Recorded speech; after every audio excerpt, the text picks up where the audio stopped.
Hi, chào mừng các bạn đến với kênh Sương Cooking Food. Hôm nay Sương chia sẻ cách nấu xôi chay thập cẩm vừa thơm, dẻo, béo nhẹ ha. Mình có thể ăn sáng, cúng chay hay đãi gia đình đều hợp ha. Món này đơn giản nhưng nếu làm đúng cách thì hạt nếp tươi, không nhão và cực kỳ bắt vị. Mời các bạn xem và thực hiện với mình nha.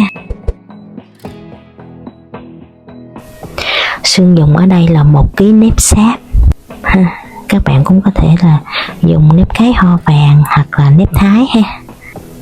Và Sương dùng ở đây nữa là 200 g đậu xanh không vỏ, với 3 cái tay nấm mộc nhĩ khô ha, với 20 g nấm đông cô và 2 cái củ cà rốt khoảng 200 g và 2 nhánh lá dứa thơm ha.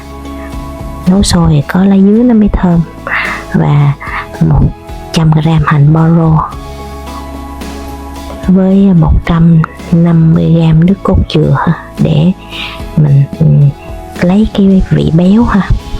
Dừa này là nước dừa cốt ha, các bạn cũng có thể dùng nước dừa lon ha. Và nếp và đậu xanh đó là Sương cũng đã vo với nước cho sạch rồi ha, để mình rút ngắn bớt cái thời gian ha. Rồi giờ Sương cho vào đây nước, mình ngâm nếp với đậu xanh trong 3 đến 4 giờ, hoặc ngâm 30 phút đến 1 giờ với nước ấm nha. Nếu mình không có thời gian để mình ngâm nếp với đậu xanh ha, các bạn cho nước lên cho nó ngập cái mặt nước nè, khoảng 10 cm nha, để khi nếp với đậu xanh nó nở là đã vừa ha. Và Sương cho nửa muỗng muối ha, để nếp của mình ngâm á, thời gian nó không có bị chua nha. Và cái hạt nếp cho nó đậm vị ha, khuấy đều lên. Và đậu xanh Sương cũng cho một tí muối vào để mình ngâm, để cho đậu nó thời gian ngâm nó lâu, nó không có bị chua ha. Rồi mình đậy nắp lại, mình để đây. Tiếp theo là bây giờ Sương ngâm nấm đông cô ha, mình cho một cái tô lớn chút ha. Các bạn cho nước vào để mình chế cho nó ngập cái phần nấm đông cô với cái nấm mộc nhĩ ha. Các bạn ngâm trong vòng 30 phút để cho nấm nó nở ra ha, và nó mềm nha.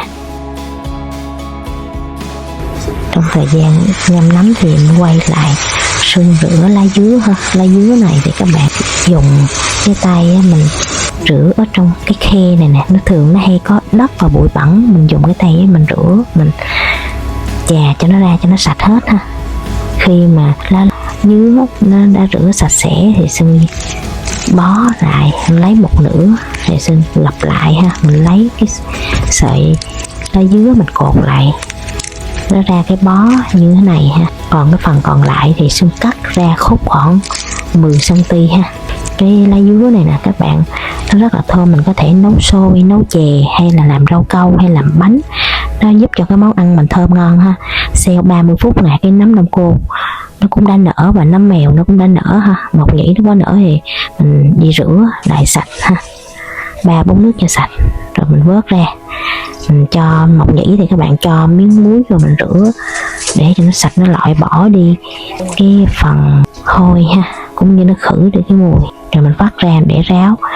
Cà rốt thì Sương cũng đã bào vỏ rồi ha. Tiếp theo thì Sương dùng hành boro thì các bạn cắt cho thiệt mỏng như thế này nè, để lát nữa mình phi lên cho nó thơm nè. Còn cà rốt thì Sương sắc thiệt mỏng như thế này nè, các bạn mỏng cỡ 1 ly ha. Rồi các bạn cắt sợi lại, rồi mình cắt lại nhỏ nhỏ nha, tùy các bạn cắt lớn hay nhỏ ha. Em thấy cắt như thế này nè, khi mình cho vô xôi nó ăn nó rất là ngon, nó nhỏ như cỡ như cái hạt nếp á. Khi mình bỏ vô mình trộn nó hòa quyện nó ngon lắm. Cà rốt nó có rất nhiều vitamin A, tốt cho đôi mắt đó các bạn. Nấm thì Sương cắt bỏ cái phần cuống đi, rồi mình cắt sợi ha. Rồi các bạn cắt hạt lựu ra nhỏ nhỏ như thế này nè, Sương cắt cỡ này. Nấu xôi mình dùng nấm đông cô các bạn, cái xôi của mình nó thơm lắm. Mộc nhĩ thì mình cũng bỏ cái cuống đi, rồi mình cắt sợi ra, rồi mình cắt nhuyễn như thế này ha.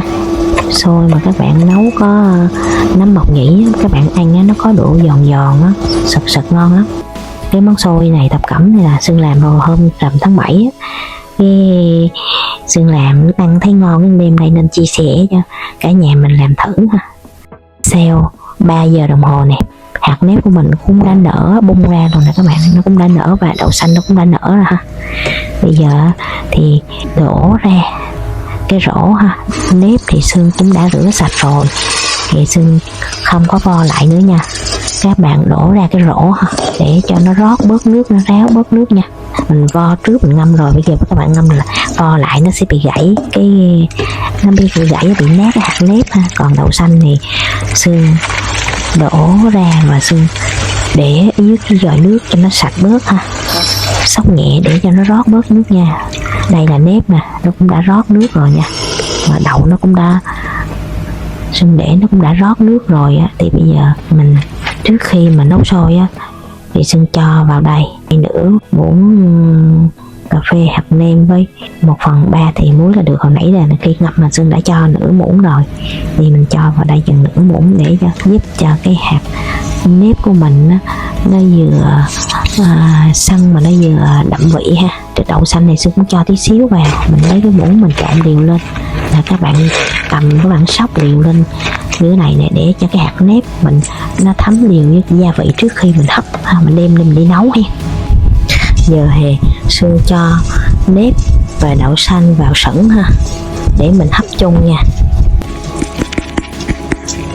Khi đậu xanh và nếp đã trộn đều rồi á, thì các bạn lấy cái muỗng á, đẩy ra để cái hơi nước nếp bốc lên, để giúp cho nó nóng, để giúp cho xôi của mình nó chín đều á. Thì Sương cho cái phần lá dứa đã cắt rồi, Sương để trên cái mặt nếp để khi mình nấu nó thơm ha. Vậy còn cái bó thì Sương cho vào cái nồi sẩn.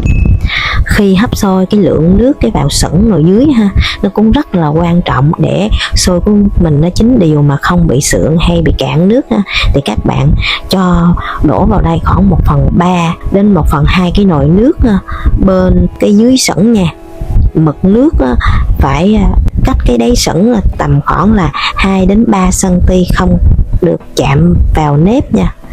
Lý do là nếu mà nước mà nó chạm cái đáy sẩn thì xôi bị nhão, nếp nở không đều ha. Nếu mà nước quá ít, nhanh cạn, cái hơi nó cũng không có đủ, xôi dễ bị sượng nha. Xôi của mình hấp sau 30 phút nè. Giờ thì mình mở ra ha, mình ghép hết cái phần lá dứa ra luôn. Sau 30 phút nè, nếp của mình nó mới vừa chín tới nha các bạn. Đậu xanh nè nó rất là nảy ha. Thì lúc này mình cho 150g nước dừa vào ha. Các bạn chia ra 2 lần ha, mình rưới lên rồi mình dùng đậu đũa mình xới nhẹ ha, đều để cho cái phần nếp của mình nó rút cái phần nước cốt dừa, giúp cho cái hạt xôi của mình béo thơm và bóng bẩy nha. Mình xới nhẹ để cái hạt nếp của mình nó không có bị nát nha. Và khi mình chế xong là các bạn đậy nắp lại, rồi mình hấp thêm 10 phút nữa nha, để cho cái hạt xôi của mình nó rút cái phần nước cốt dừa vào, giúp cho cái hạt xôi nó béo thơm dẻo mềm. Trong thời gian hấp xôi rồi Sương quay qua mình phi cái hành bơ rô ha, mình cho cái lượng dầu vừa đủ ha. Mình cho cái phần hành bơ rô vào, các bạn đảo mình phi cho nó vừa vàng tới ha, đừng có để vàng quá nó sẽ bị đắng nha. Và Sương chế ra cái rây để mình lấy cái phần dầu, rồi Sương múc vào đây chừng muỗng dầu, dùng cái chảo đó luôn ha. Mình cho phần củ cà rốt với nấm vào, mình đảo nhanh tay nha các bạn. Lúc này các bạn đảo với lửa lớn để tránh cái tình trạng nấm nó ra nước nha. Rồi mình nêm vào đây một tí xíu bột nêm chay với tí xíu đường ha, và 1 muỗng cà phê dầu hào với chút xíu nước tương ha, để cho cái phần nấm với rau của mình nó thấm cái gia vị mà nó đậm đà ha. Các bạn đảo nhanh tay trong vòng 2 đến 3 phút, nó vừa chín tới là được nha. Xôi của mình cũng đã hấp được 40 phút rồi nè. Sương cho chừng ở đây cái nước dầu hành hồi nãy mình phi mình cho vào để giúp cho cái hạt xôi của mình bóng bẩy và thơm ngon nha. Mình cho cái phần dầu, các bạn dùng đôi đũa các bạn trộn đều ha. Rau nấm hồi nãy mình xào để mình cho vào luôn, và mình đậy nắp lại, mình hấp thêm 1 đến 2 phút nữa là xôi mình nó chín rồi các bạn. tổng thời gian mình hấp là 45 phút ha. Sau 45 phút xôi của mình nó đã chín thì mình cho cái hành poro vào ha. Lúc này xôi mình rất là thơm ha. Xôi được hấp chín tới hạt nếp dẻo thơm, nó quyện nhẹ cái vị béo ha của rau củ và cái nấm. Xôi mình đã nấu xong ha, giờ mình múc ra đĩa để thưởng thức ha. Xôi chay thập cẩm sau khi mình trộn đều đã dẻo thơm, từng hạt nếp nó tơi bóng, và mình cho thêm ít hành phi vào ha và chút tiêu cho nó dậy mùi ha.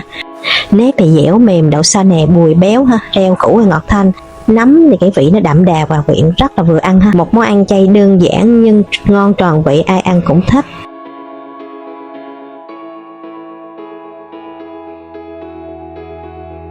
Mời các bạn dùng với mình nha. Cái xôi của mình nó thơm cái vị đậu xanh là nấm ha, và cái vị béo béo của nước dừa nó rất là ngon. Cái vị nó vừa ăn, nó vừa mặn mặn, nó vừa béo béo, cái vị nó rất là ngon. Mình ăn cực kỳ ngon và hấp dẫn các bạn. Cái xôi chay thập cẩm nó hợp với cái dịp này rằm mùng 1, hay là mình ăn chay thanh tịnh ha, hay là mình cúng gia tiên này, cái món chay sạch đó trang trọng ha. Nó phù hợp cho cái buổi ăn sáng hàng ngày, nhanh no lâu và dễ ăn ha. Và cái tiệc chay, cái liên hoan nhẹ hay là cái màu sắc đẹp và dễ làm ha. Mình cũng có thể là mang đi học, đi làm rất là gọn và tiện lợi các bạn. Chúc cả nhà mình làm thành công với cái món xôi chay thập cẩm này nha. Cảm ơn các bạn đã xem video. Nếu thấy video hữu ích nhớ like và đăng ký kênh để mình có thêm động lực chia sẻ nhiều món ngon mỗi ngày nhé. Hẹn gặp lại các bạn video tiếp theo. Bye bye.